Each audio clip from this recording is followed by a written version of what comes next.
El tema entonces que vamos a ver planteado hoy es entonces conociendo a Dios.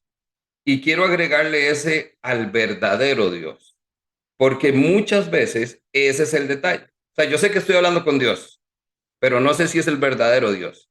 Y no sé si es mi Dios o el Dios de alguien más, o el Dios que alguien más me presentó. Entonces, más allá del misterio que hay alrededor de las escrituras respecto a quién es Dios, también está el tema que nos embarreala un poco la cancha, que es si ese Dios es el Dios que yo conozco y cómo lo conozco o por qué lo conozco. La pregunta con que entonces iniciamos es, ¿quién es Dios? Yo como creyente, lo primero que estoy diciendo es que creo en Dios. Y entonces usted le dice, ¿usted cree en Dios? Sí, claro. Pero entonces ahí es donde tenemos que hacernos la pregunta, porque si digo que creo en Dios, tengo que saber quién es Dios. ¿Por qué? Quizás el Dios que conoces, el Dios del que te han hablado, el Dios que te han presentado, el Dios a quien he, digamos, entregado mi vida o con quien me he relacionado durante, no sé, 3 meses, 3 años o 30 años quizás no es el verdadero Dios y quizás no he tenido un encuentro real con ese Dios. Y esa pregunta es una pregunta que obviamente mueve nuestra fe, nos mueve y nos inquieta, porque entonces es donde uno dice, no, pero imagínate, o sea, ¿cómo, qué pasa si no es el Dios el que yo conozco? Un ejemplo, mucha gente llega a Cristo porque entonces le dicen en un contexto de enfermedad, en un contexto quizás de una situación de salud, Dios puede salvar y Dios puede sanar esa enfermedad. Y entonces la gente llega a los pies de Cristo desesperados, buscando a alguien que lo sane. Y entonces, ¿qué pasa si Dios no lo sana? Pierden la fe. Dicen, no, hombre, es que ese Dios suyo, usted me dijo que me iba a salvar y que me iba a sanar y que iba a hacer esto y que iba a hacer lo otro, pero nunca lo hizo. Y hay gente que entonces no solo deja de ir a la iglesia, deja de creer en Dios, porque el Dios que conocieron en primer lugar no era el verdadero Dios. Ese Dios que les presentaron era un Dios imaginario. Cuando nosotros conocemos al verdadero Dios, podemos entender que en un contexto real, entendemos que Dios sí, a veces puede salvar, perdón, puede sanar y a veces puede no sanar, porque depende de su voluntad. Y no depende de si yo soy bueno o malo, o si oré lo suficiente o no. Simplemente Dios sigue siendo Dios. Ahora, ante esa realidad es donde entonces nosotros genuinamente tenemos que ir desarrollando a profundidad este tema para saber entonces quién es Dios y si verdaderamente es el verdadero Dios. Veamos algunas cositas importantes acá.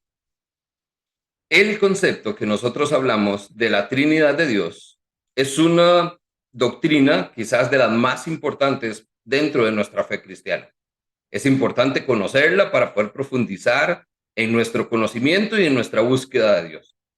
Este es un misterio que a los seres humanos nos cuesta comprender un poco. No es tan sencillo entender cómo es posible que tres personas existan en un mismo Dios. El concepto de la deidad de Dios para nosotros es limitado, aunque para Dios es ilimitado.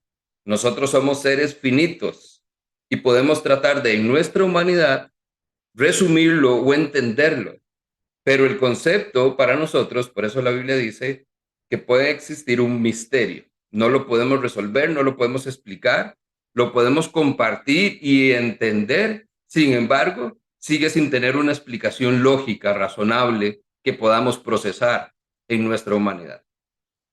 Lo podemos ver entonces de esta manera. En su propio ser, Dios existe en las personas del Padre, del Hijo y del Espíritu Santo.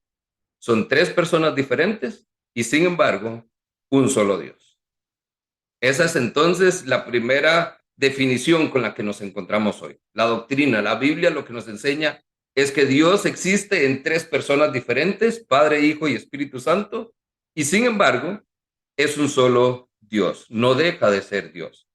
El término Trinidad, esto es algo también importante, no se encuentra en la Biblia. Mucha gente habla de la Trinidad de Dios y menciona la Trinidad de Dios como si fuera un pasaje que encontramos donde habla de la Trinidad de Dios. Y sin embargo, no es así. No está el término como tal. Ahora bien, la idea que representa la palabra Trinidad sí está en la Biblia. El concepto sí está en la Biblia. Y eso es lo que nosotros podemos encontrar en las Escrituras. Referencias a lo que el concepto Trinidad, por decirlo así, enmarca. La palabra Trinidad quiere decir triunidad, es decir, tres en uno, tres unidades. Triunidad. Eso es lo que realmente establece el concepto. Ahora, dejando este marco contextual, para responder entonces a la pregunta de quién es Dios, nosotros lo vamos a responder desde las tres perspectivas diferentes que nos da la escritura. Uno, ¿quién es entonces el Dios que adoramos? Ese es el Dios Padre. Ese es el Dios que cuando decimos Dios es lo primero que nos viene a la cabeza. Es ese señor anciano de días, de cabello blanco, que entonces está en el cielo.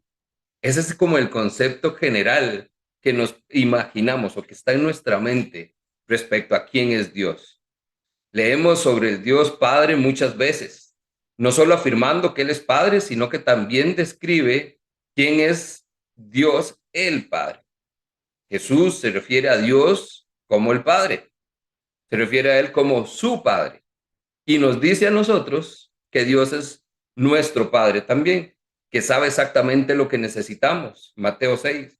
Dice que nuestro Dios Padre nos sostiene en sus manos. Juan 10:29. Pablo afirma que hay un Dios Padre, Padre de todos, el cual sobre todos y por todos y en todos. Efesios 4:6. Dice Pablo también, bendito sea el Dios Padre de nuestro Señor Jesucristo, que nos bendijo con toda bendición espiritual. Efesios 1. Estos son pasajes que nos muestran que existe Dios Padre en referencia al Padre de Jesús y a nuestro Padre también. Ahora, Jesús reconoce que Dios es el Padre. Cuando dice, por ejemplo, de tal manera amó Dios al mundo que ha dado a su Hijo unigénito. Ahí establece una relación de paternidad, de padre hacia él. Sin embargo, también entonces en 1 Juan 3:1 encontramos ese famoso pasaje que dice, mirad cuánto amor nos ha dado el Padre para que seamos llamados hijos de Dios. Entonces entendemos por referencia y por contexto y por las palabras que se están utilizando en las escrituras que Dios es el Padre de Jesús, pero Dios también es nuestro Padre. Dios, de una forma muy personal, espero que así lo tome, es su Padre. Cuando decimos Dios, nos referimos a Él generalmente en el sentido que incluye a las tres personas. Decimos a Dios sabiendo que Dios es Padre, es Hijo y Espíritu Santo. Sin embargo, en ocasiones tenemos que ser más puntuales y específicos. Algunos dicen por ahí que entonces en estos tiempos deberíamos de hablar menos de Dios y más de Jesús, haciendo referencia cuando Jesús dice, yo soy el camino, la verdad y la vida, y nadie va al Padre si no es por mí. Porque de nada hacemos hablando de un Dios al que todos quieran amar y con el que todos quieren estar, si no les mostramos al Dios Hijo, que es el único camino para llegar a Él. Entonces, a veces entendemos que está bien hablar de Dios en un término general, pero también entendemos que hay veces que tenemos que hacerlo de una manera muy específica.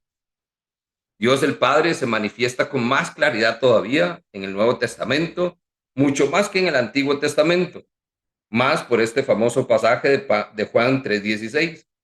Jesús habló de su Padre y nos mostró al Padre. Y dice que él, el Hijo y el Espíritu Santo glorifican al Padre. Así es la prominencia dada a ellos en el Nuevo Testamento y hace que todo esto atraiga atención hacia este Padre, lo cual hace que entonces dentro de la Trinidad de Dios, aunque no hay una jerarquía, entendemos que el Padre tiene un lugar especial y específico en esta relación. Quizás en ningún otro lugar en la Biblia, y este es el pasaje que a mí me gusta usar siempre como referencia, vamos a encontrar tan claro el carácter y la obra del Padre como en el Padre Nuestro. Vea que Jesús se le acerca a los discípulos y le dicen, Señor, enséñanos a orar. ¿Y Jesús cómo comienza la oración? Padre nuestro. Ni siquiera es Padre mío, no, Padre nuestro. Establece entonces no solo una relación con Dios Padre, sino con Dios Hijo. Dios es Padre de todos en el sentido más natural que podamos ver, porque Él fue el que nos creó. Dice que entonces el Padre nuestro habla de su reino, su voluntad. A Él le pertenece todo, incluyendo nosotros. Todo lo que Dios hace, lo hace como un todopoderoso, como un Dios soberano. Y es por eso que este es el pensamiento que tenemos de Dios. Pero eso se le atribuye a Dios Padre únicamente. Cuando hablamos de Dios Padre, podemos hablar de unos atributos incomunicables. Es decir, que entonces nos hablan de Dios en su esencia. Hablamos, por ejemplo, de la independencia de Dios, de la inmutabilidad de Dios, de la eternidad de Dios, de la omnipresencia de Dios. Todos estos aspectos que son completamente ilimitados y hablan de Dios en su estado natural. Y por eso a nosotros nos cuesta entender, ¿sabe? ¿Cómo es eso posible que Dios puede estar en todo lugar, en todo tiempo, al mismo tiempo y con todos nosotros? Racionalmente eso no lo podemos comprender. ¿Pero por qué? Porque eso le corresponde a Dios. Yo no soy así. Y aunque fui creado por Dios y tengo su huella en mí, no tengo su naturaleza. Mi naturaleza es humana y muy diferente a la de Dios. Entonces, toda esta distinción, aunque es útil, no es perfecta. Es decir, no hay un Dios, no hay un atributo de Dios que sea completamente comunicable. No hay algo que podamos decir, ok, ya entendí quién es Dios, ya entendí cómo es Dios. Aún en nuestro mayor esfuerzo y cuando sintamos que lo conocemos, que lo amamos, que tenemos una relación con Él, créame, estamos cortos todavía en cuanto a quién Dios es y cómo Él es y el amor que nos tiene.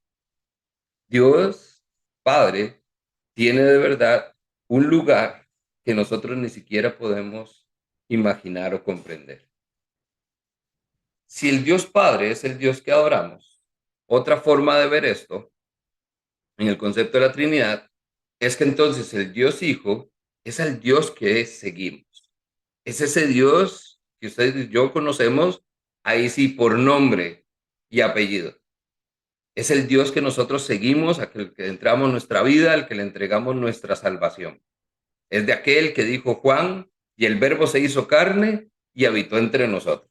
Ese es el Jesús que caminó entre nosotros y nos mantuvo entonces bajo un entrenamiento para mostrarnos cómo poder tener una relación con el Padre. En Colosenses, por ejemplo, capítulo 1, versos 15 en adelante, Pablo explica que Jesús es completamente Dios, pero también completamente humano. Y dice que por él todas las cosas han sido creadas.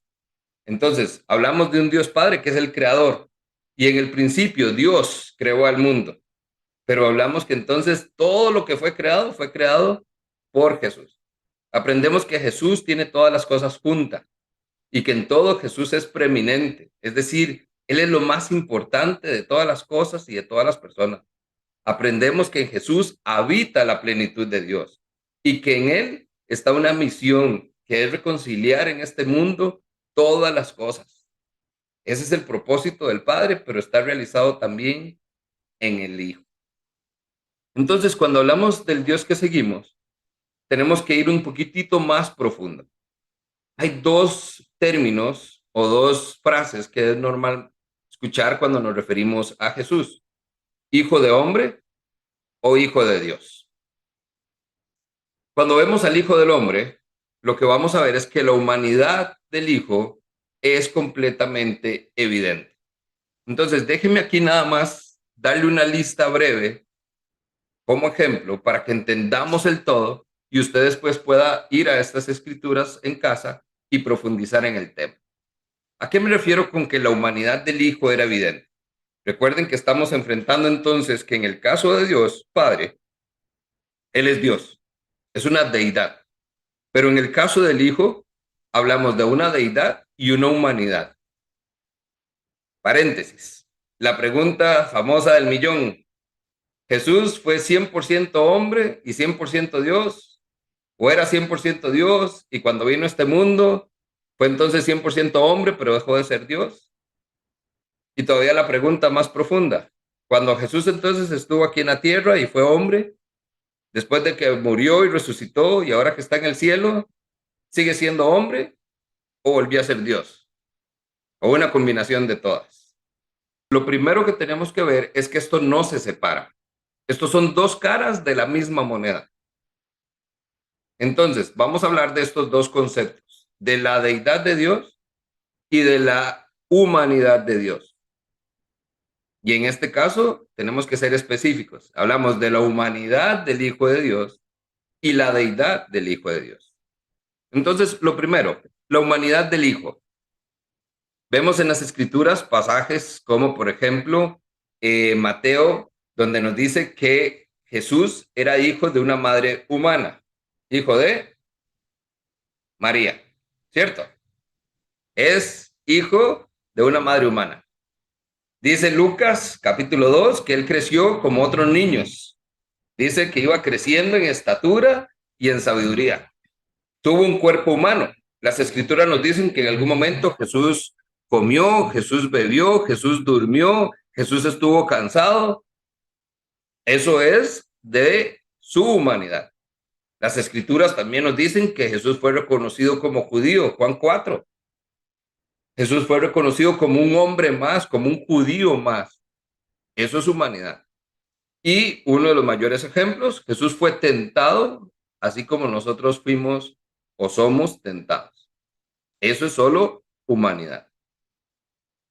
En la contraparte, también entonces, así como vemos en las Escrituras que la humanidad del Hijo es evidente, también la deidad es evidente.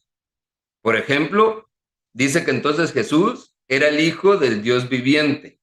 Fue concebido de una manera sobrenatural.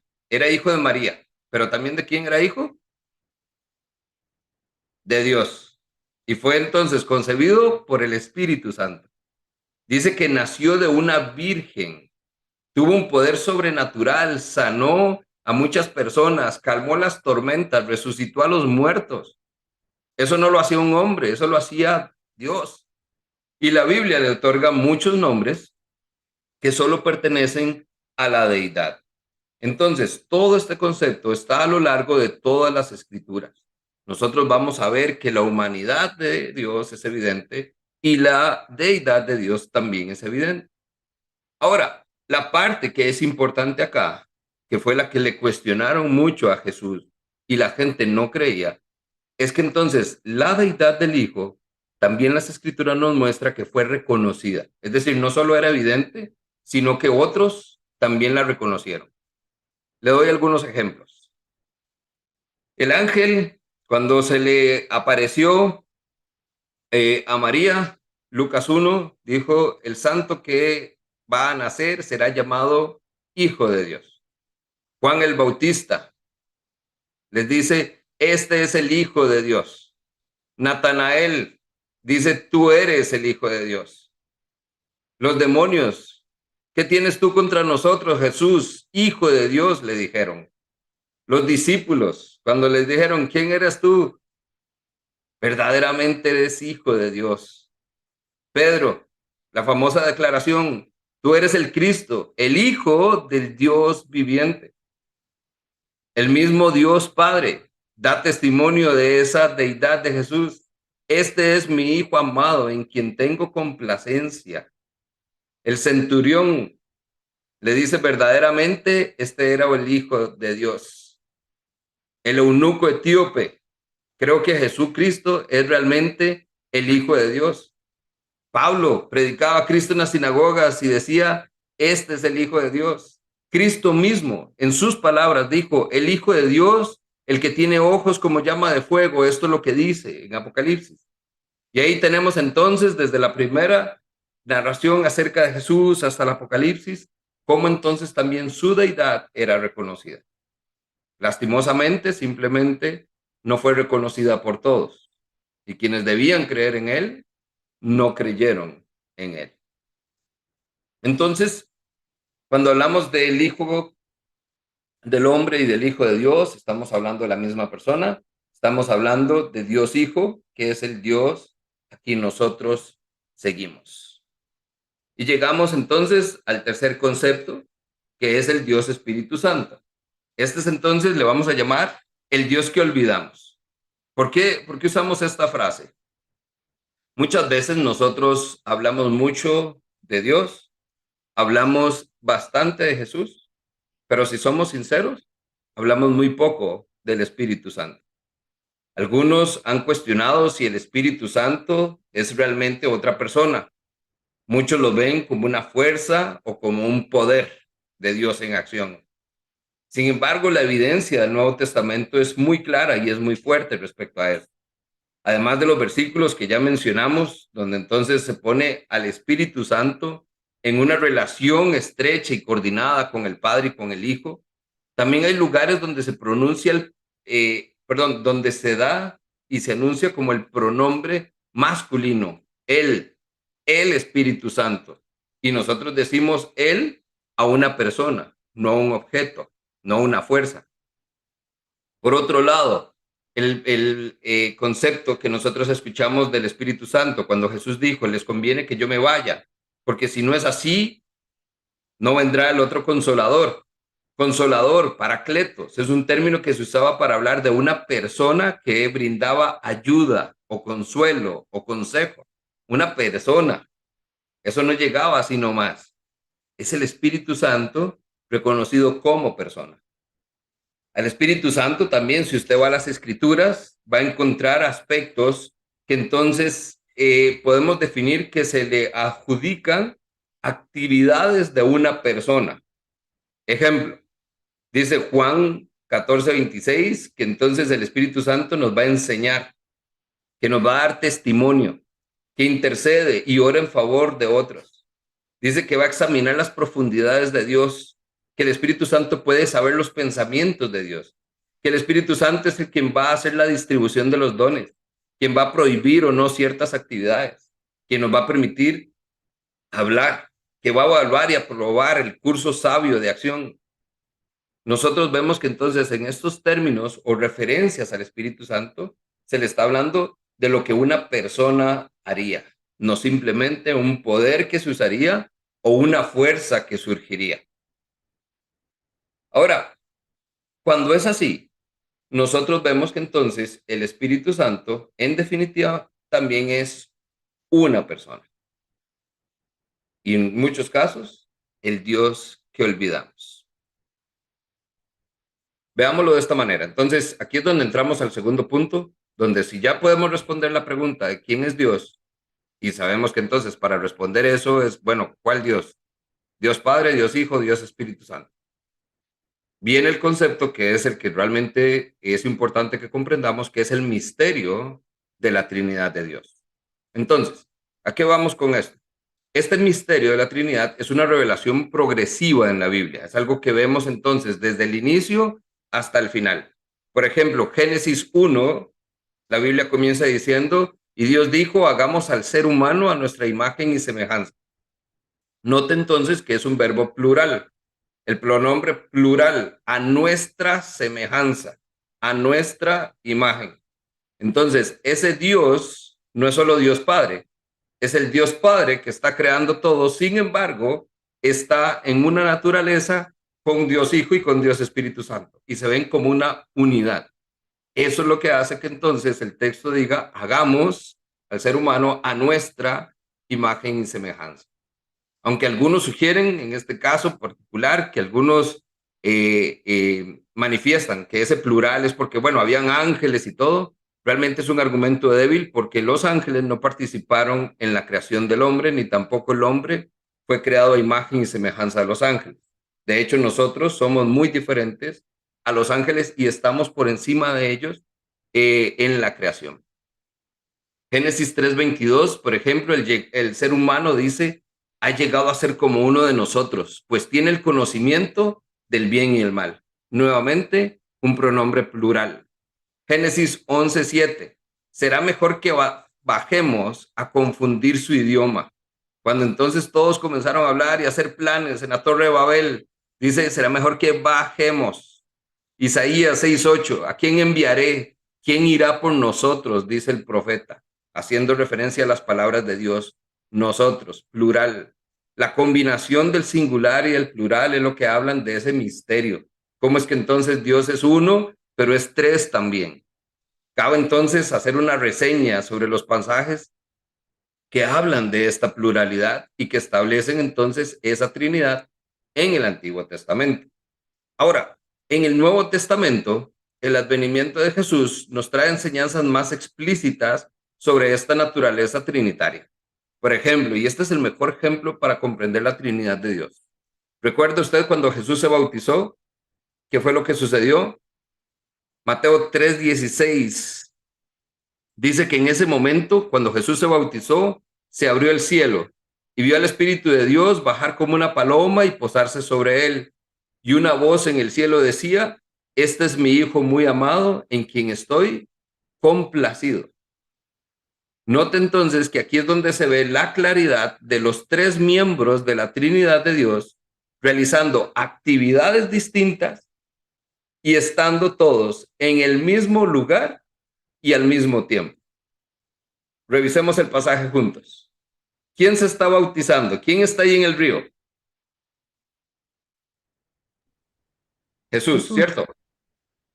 Dice que entonces sobre Jesús vino el Espíritu de Dios. Descendió del cielo el Espíritu de Dios, la tercera persona de la Trinidad. Dice que era como una paloma y se posó sobre Jesús.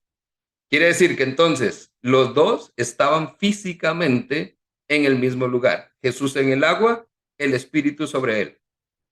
Y en el cielo dice, una voz decía, ¿quién está hablando? Note que es una actividad de persona, hablar.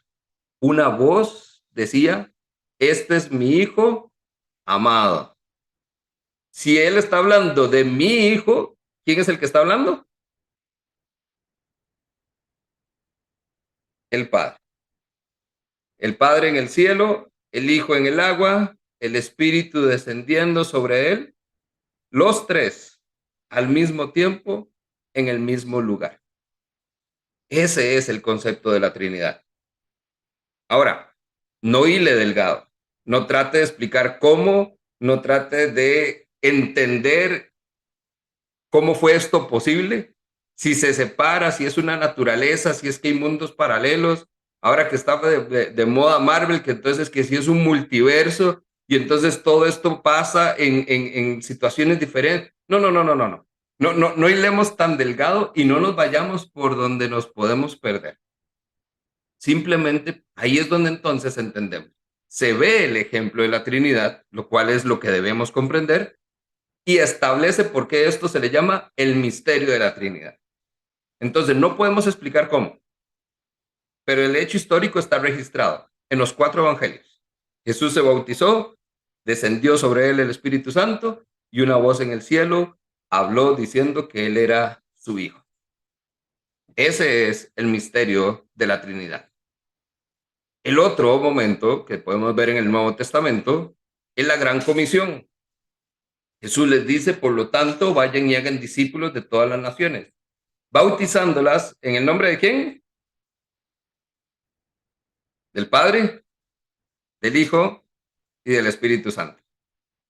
Nótese que Jesús no solo se refiere a la autoridad del Padre, no solo hace referencia a su autoridad, vaya y bautícelas en mi nombre. Dice, bautícelas en el nombre del Padre, del Hijo y del Espíritu Santo. Los sustantivos padre e hijo aluden a un contexto de familiaridad que ya existe entre estas dos personas, pero también pone al Espíritu Santo a ese mismo nivel, lo cual hace que entonces en la misma expresión y al mismo nivel encontramos la tercera persona del Espíritu Santo.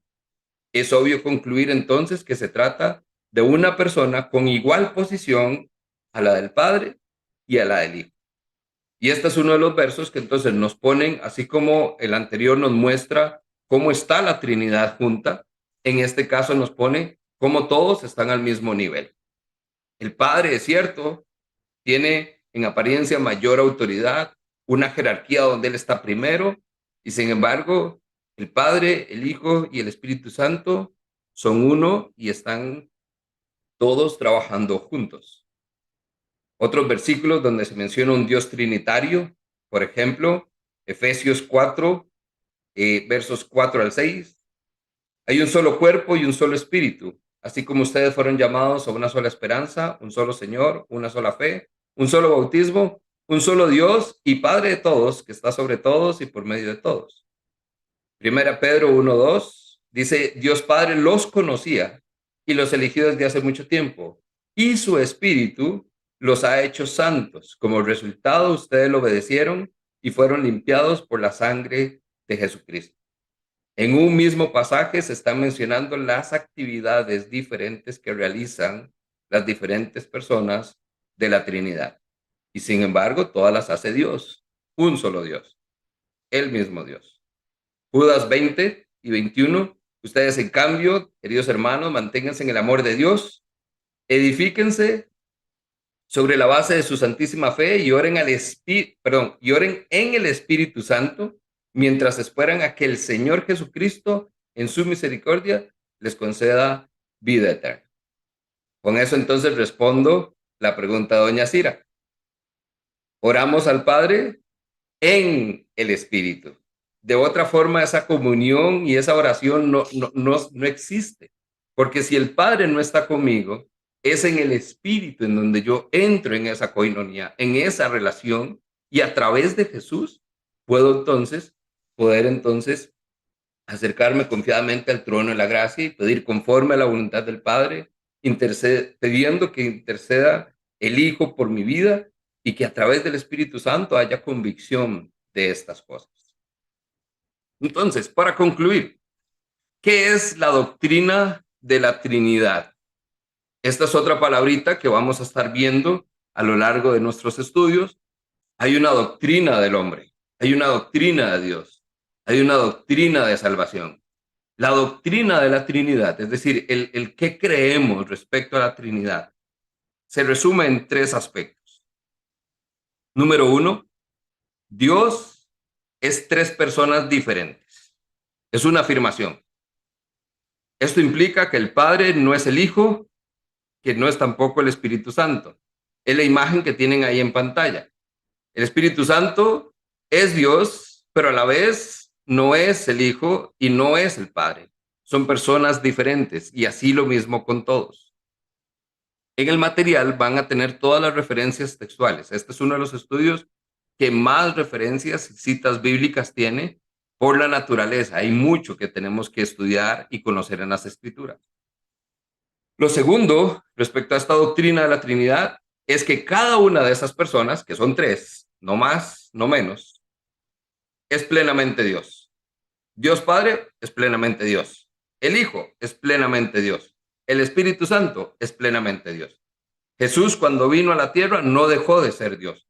Seguía siendo Dios, aunque también era hombre. Dios Padre es claramente Dios porque dice que fue el creador de los cielos y de la tierra. Y en ambos testamentos se establece que Dios Padre es el Señor soberano sobre todos y donde Jesús ora a su Padre en los cielos. El Hijo es plenamente Dios, donde claramente se afirma que la plenitud de Cristo es, por ejemplo, donde dice Hebreos que el autor de Cristo es la fiel imagen, el carácter, el concepto que se usa ahí es un duplicado exacto de la naturaleza de Dios.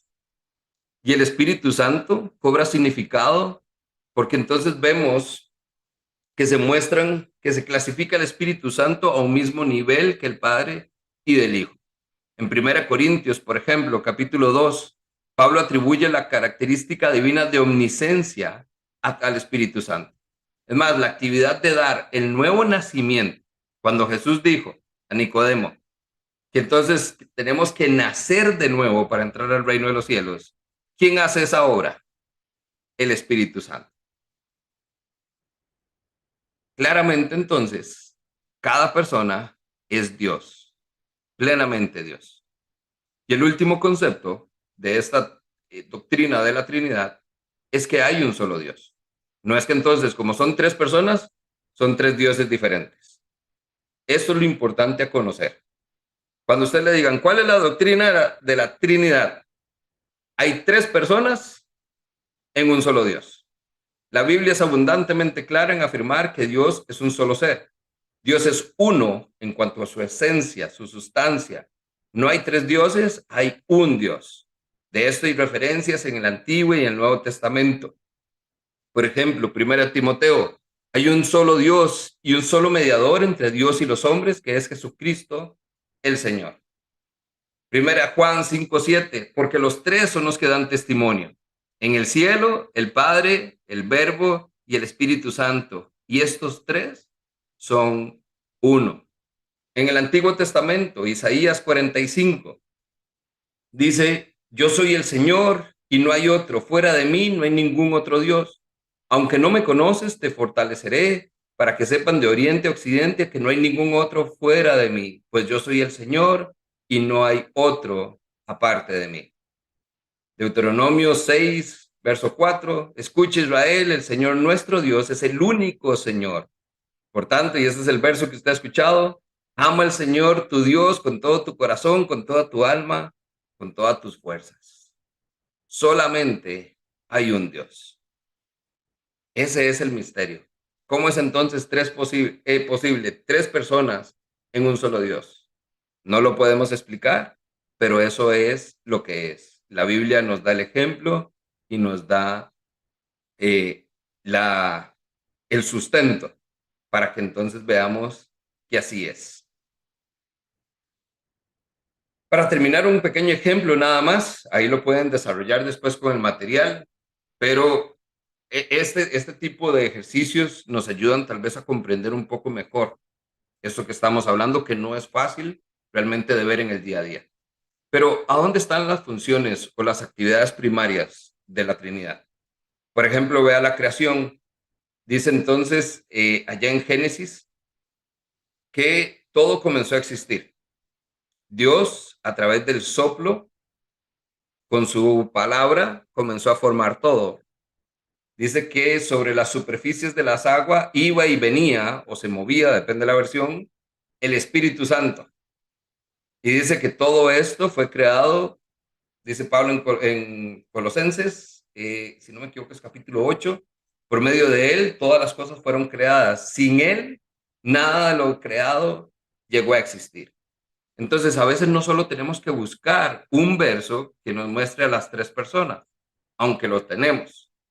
A veces tenemos que ver la Biblia como un todo, donde dice, es que en Génesis no se dice nada de Jesús, pero Pablo dijo, todo fue creado porque sin él, nada de lo creado llegó a existir. Entonces, en la creación estaban los tres. Lo mismo entonces sucede en la redención. Dios el Padre planeó la redención enviando a su Hijo al mundo. El Hijo obedeció al Padre y realizó nuestra redención. No fue el Padre quien murió por nosotros, ni tampoco el Espíritu Santo. Fue la obra particular del Hijo de Dios.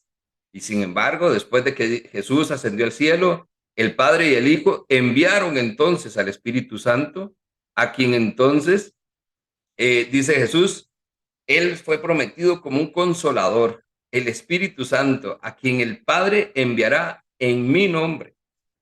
Vea que entonces es una actividad conjunta. ¿Quién envió al Espíritu Santo? El Padre, en nombre de Jesús, como otro consolador, haciendo lo que Jesús ya estaba haciendo. Entonces, esto es una actividad conjunta. No es si es uno u otro, es que los tres están obrando siempre en nuestra vida. Dice, si me voy, yo se los voy a enviar a ustedes, dice Jesús. Entonces, aunque es el Padre el que envía el Espíritu Santo, en nombre de Jesús, Jesús también dijo, yo lo voy a enviar. ¿Por qué? Porque Él también es Dios. Entonces, es obra principal del Espíritu Santo la regeneración o esa nueva vida espiritual o lo que llamamos santificación también, eso lo vamos a ver en el módulo 2. Y sin embargo, vemos que entonces ninguno de ellos tiene una función más o menos importante en nuestra vida. Necesitamos la obra del Padre, porque sin Él no hubiéramos sido creados. Necesitamos la obra del Hijo, porque sin Él no hubiéramos sido salvados y necesitamos la obra del Espíritu Santo, porque sin Él no seremos santificados. Entonces, independientemente de tiempos, o como decimos popularmente, quién primero, yo después, si fue aquí, si fue allá, todos son importantes. Todos son Dios y cada uno de ellos ha hecho o está haciendo algo especial para mí.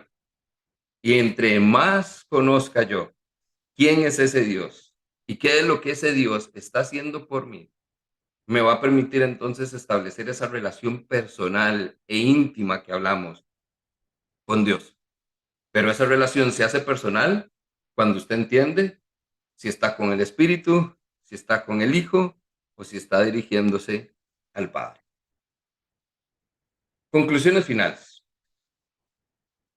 Primera, aunque entonces no podemos entender todo acerca de Dios, por lo menos ya sabemos que Él es tres y es uno a la vez. Dos, las tres personas de la Trinidad nos permiten relacionarnos con el mismo Dios, pero de maneras diferentes y en profundidades diferentes. Hay quienes entonces sí oran con el Padre y es Padre y Padre y Padre. Hay quienes realmente en esa relación personal han establecido una relación con Jesús, con el Hijo, y eso es importante también. Entonces hay profundidades y maneras diferentes de relacionarnos con Dios. Y lo tercero, es indispensable conocer al Dios que se revela a sí mismo en la Biblia, porque ese es el verdadero Dios. Entonces, sin importar quién se lo presentó, qué ha escuchado usted de él, qué ha visto, qué le dijeron, qué le contaron, qué le enseñaron, mi invitación el día de hoy es que usted entonces vaya a las Escrituras y conozca quién es Dios, el Dios verdadero, el Dios que se revela a sí mismo en su palabra.